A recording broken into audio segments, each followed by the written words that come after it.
pessoal, sejam bem-vindos ao Viver Bem dessa semana. No programa de hoje aqui na tela da TV Unifev, a gente vai falar sobre o câncer de pulmão. E para comentar sobre esse assunto tão importante e delicado, eu convidei a médica oncologista aqui da Santa Casa de Votuporanga, a doutora Júlia Cordeiro. Doutora, muito bem-vinda, muito obrigada pela sua presença aqui, viu? Olá, muito obrigada, Júlia, muito obrigada a todos. Doutora, e eu já começo te perguntando, quais as principais causas do câncer de pulmão? A gente sabe que o principal agente causal realmente é o tabaco, o cigarro, tá? Tanto quem fuma como quem convive com o fumante, né? Então, tanto o tabagista ativo como o tabagista passivo, que é, por exemplo, a esposa ou os filhos que convivem diariamente com a pessoa que fuma. Doutora, e quais outros fatores, além do tabaco, influenciam no câncer do pulmão? A gente tem hoje, sabidamente, pessoas que fizeram radioterapia na região do tórax anteriormente, ou por conta de um câncer de mama, fez uma radioterapia após a cirurgia, ou pacientes que tiveram linfoma e também fizeram radioterapia dessa região do tórax têm um risco aumentado de câncer de pulmão. Além dos pacientes, das pessoas que têm contato ocupacional, risco ocupacional, com arsênico, com amianto, com cádmio, um monte de agentes químicos que podem aumentar esse fator causal, esse risco do câncer de pulmão. E como que é feito esse diagnóstico do câncer de pulmão? O diagnóstico em si do câncer de pulmão normalmente, quando o paciente evolui com algum sintoma, ou uma tosse, uma falta de ar, uma expectoração com raias de sangue, ele vai procurar um atendimento, fazer um raio-x, às vezes no raio-x vai ser visto alguma lesão, e nisso ele vai ter que prosseguir essa investigação e realizar uma biópsia. Tá? Para fechar diagnóstico de câncer de pulmão, a gente sempre vai precisar de uma biópsia comprovando e nos falando o nome desse tumor.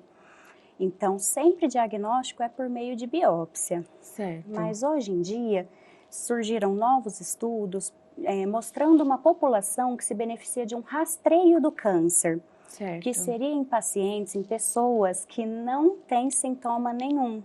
Uma pessoa completamente assintomática, se preencher fatores de alto risco para câncer de pulmão, que seriam idade acima de 50 anos e que já fumaram em torno de 2 maços de cigarro por dia nos últimos 10 anos, por exemplo. Entendi. Que é algo que numa continha que a gente faz dá 20 anos maço de tabaco, tá? Seja ativo esse tabagismo ou seja uma pessoa que fumou e parou de fumar dentro dos últimos 15 anos, Entendi. Já preenche critérios de alto risco e já poderia fazer tomografias de baixa dosagem para rastreio, para diagnóstico precoce, antes de desenvolver sintomas. Entendi.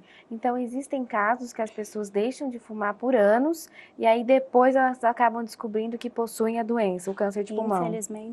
Infelizmente sim, porque a lesão que o tabaco faz ou que os outros agentes fazem é crônico.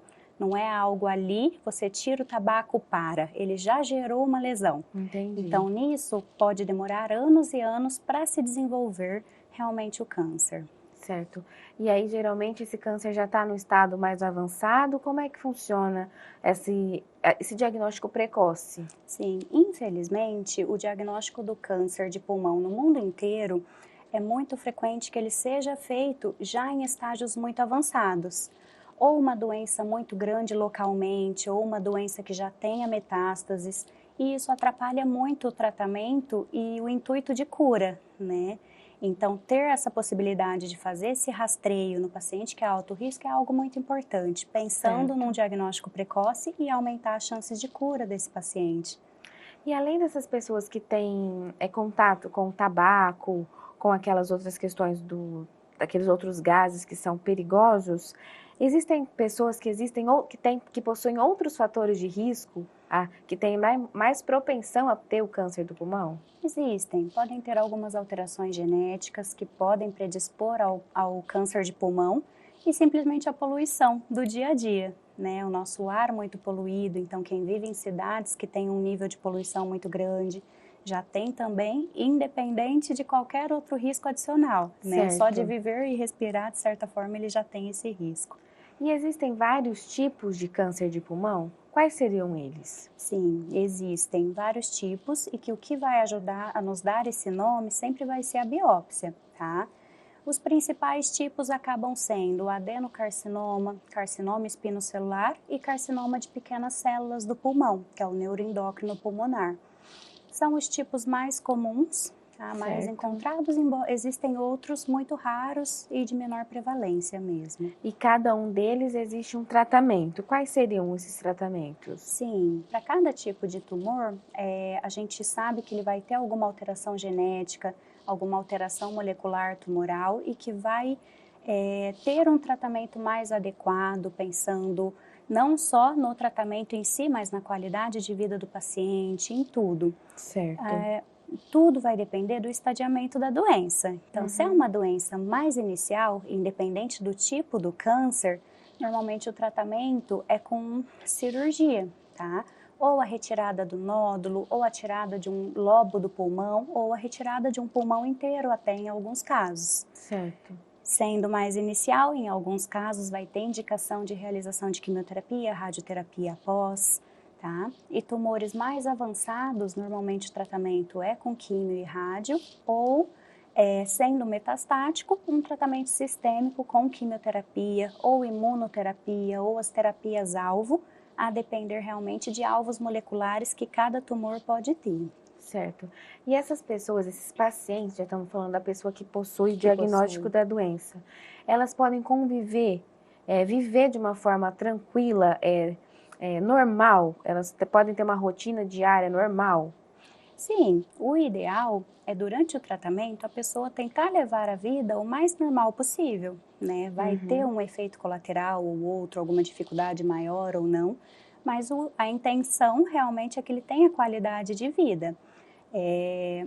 Não teria proibição em realizar nada de trabalho, de visitas em família, de festinhas e tudo, mas sempre vai ter que respeitar o limite do corpo dele. Certo. Tá muito cansado, descansa um pouquinho, vai depois. Tá muito nauseado, toma as medicações, tudo certinho, mas tentar levar a vida o mais normal possível. Certo. E existem ensaios clínicos ou novas terapias que podem auxiliar nesse tratamento do câncer? Sim, é muito importante a gente sempre estar lembrando, como oncologista, até os cirurgiões, que a pesquisa clínica é algo extremamente importante. Por quê? Existem muitos tratamentos que estão em investigação. Para chegar no estágio da gente estar colocando, selecionando pacientes para ele, essa medicação já foi amplamente estudada anteriormente. Então, a gente já sabe que algum benefício a mais a gente vai ter com ela. Então, sempre é muito importante. Principalmente hoje em dia, com o câncer de pulmão, que cada hora surge um alvo molecular novo para tratamento. Então, é algo muito importante, que tem surgido, está crescente e a gente sempre tem que lembrar da importância. E qual tem sido a taxa de sucesso desses tratamentos? A senhora tem visto que as pessoas estão conseguindo não se curar, porque a gente sabe que não existe uma cura 100% total do câncer, né? Mas viver mais, ter uma melhor qualidade de vida?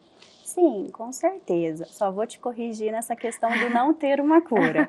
Porque hoje em dia tem cura, hoje em dia não, há muito tempo tem, mas sempre a cura vai depender realmente do estadiamento da doença.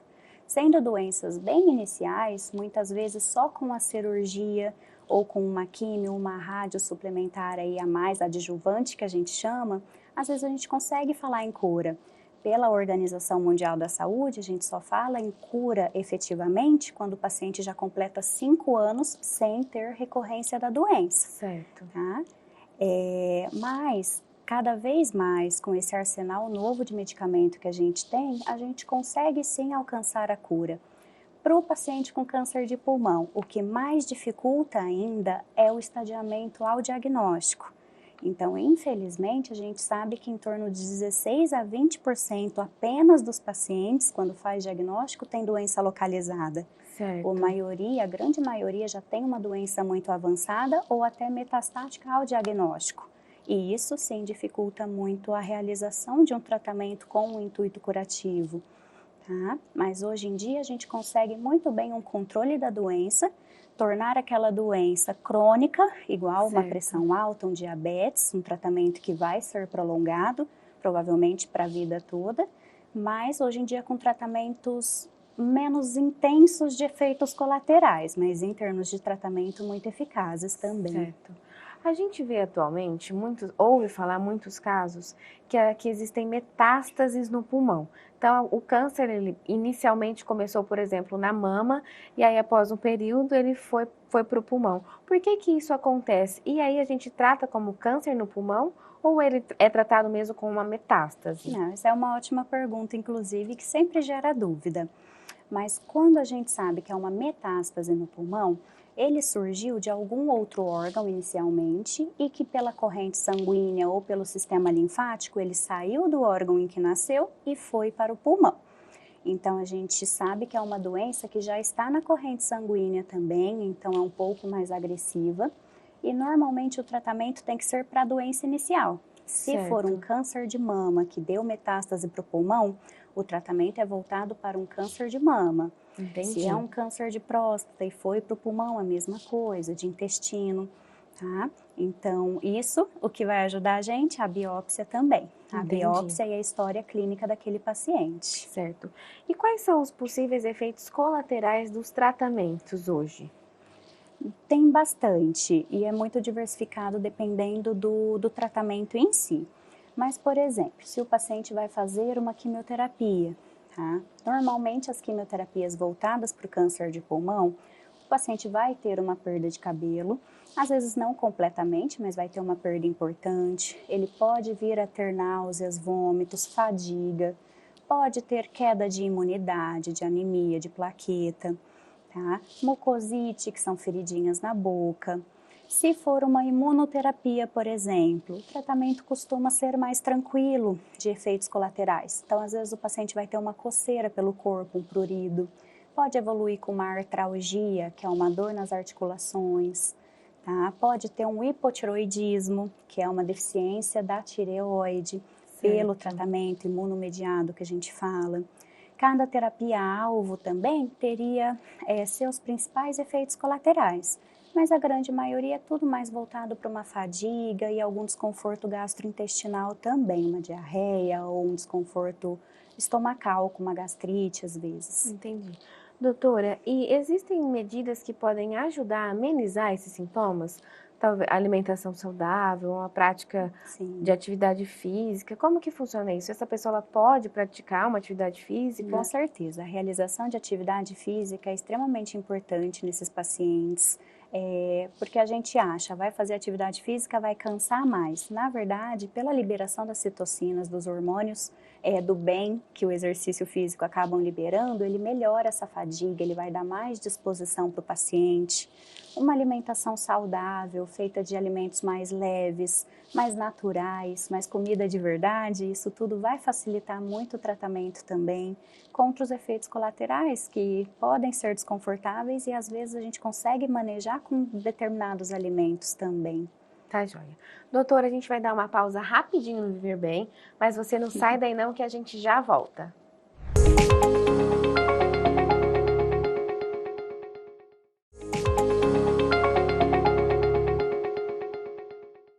Oi pessoal, a gente está de volta com o Viver Bem. No programa dessa semana a gente está falando sobre o câncer de pulmão e eu estou recebendo a médica oncologista Júlia Cordeiro aqui da Santa Casa de Votuporanga.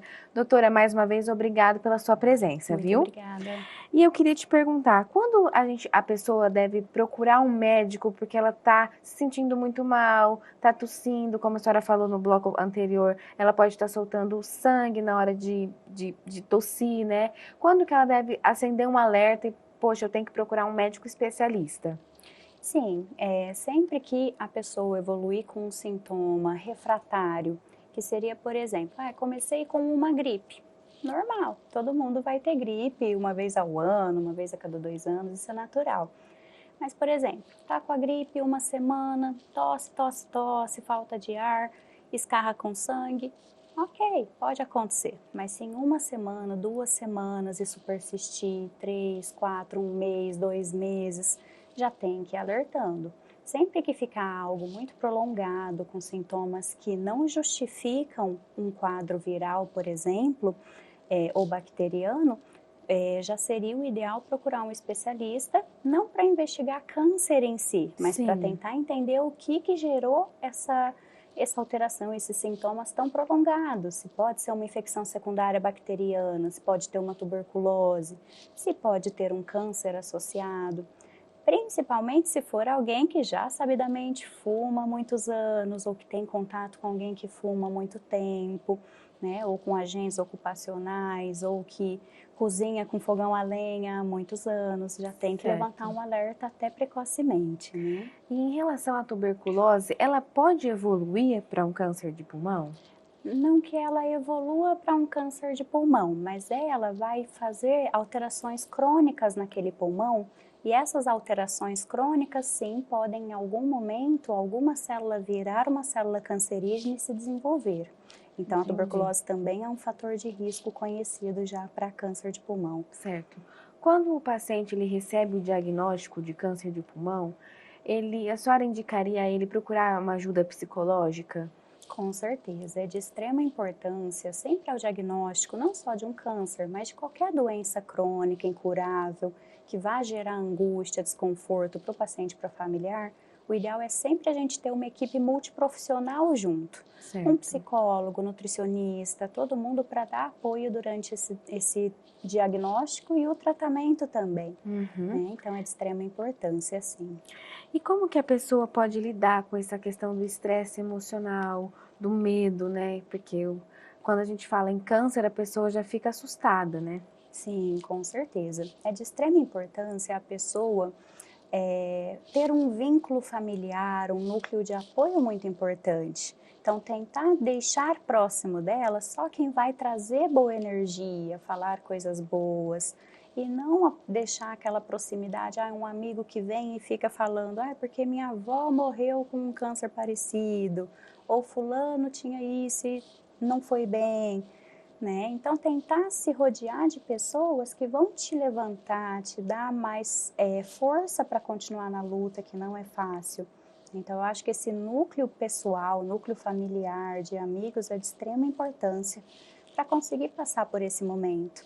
E, lógico, se munir também de excelentes profissionais ao seu redor. E isso vai auxiliar muito também. Até porque cada caso é um caso, né? Sim. Cada pessoa reage de uma maneira àquela infecção, àquela doença, né? Exatamente. Cada pessoa é individual, é uma pessoa única. Cada câncer é individual, é diferente. Não adianta falar que duas pessoas com câncer de pulmão são parecidos. Não é, nem a doença e muito menos a pessoa.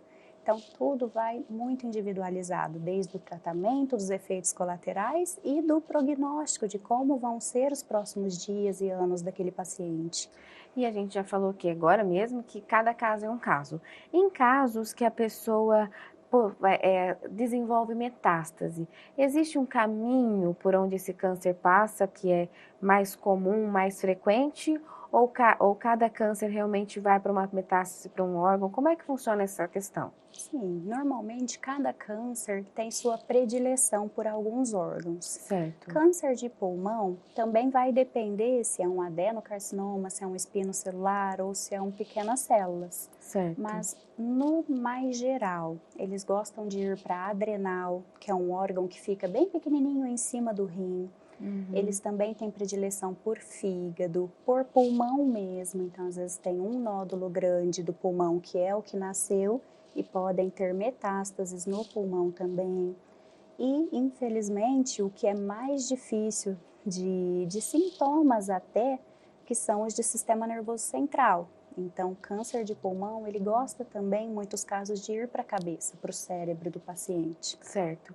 E aí, como é que funciona esse tratamento para esse paciente que já possui metástase? Normalmente, paciente com metástase é igual ao tratamento sistêmico. O que isso significa? Algum tratamento que vai chegar no corpo todo dele. Porque se tem metástase, a gente tem doença sistêmica. Então, ou correndo na circulação sanguínea ou no sistema linfático. Então, o ideal seria ou tratamento por boca, tá? Ou então tratamento endovenoso. Certo. Como que a gente vai escolher? Vai depender realmente do nome do câncer, se é um adenocarcinoma, carcinoma espinocelular e também de alguns alvos moleculares que ele pode ter alterado. Certo. Tá? Que são as terapias-alvo que hoje está cada vez mais difundida, mais presente e é muito, muito interessante também, porque o desfecho tem sido muito bom. Doutora, e a gente consegue dizer se esse tipo de câncer aparece mais em homens e mulheres, se é mais em adultos, se eles também, apesar das crianças não fumarem, mas elas podem ter contato com cigarro, se aparece em crianças também? Sim, ó, em criança não é um tumor tão frequente, tá? Mas entre homens e mulheres, ele é muito mais frequente em homens.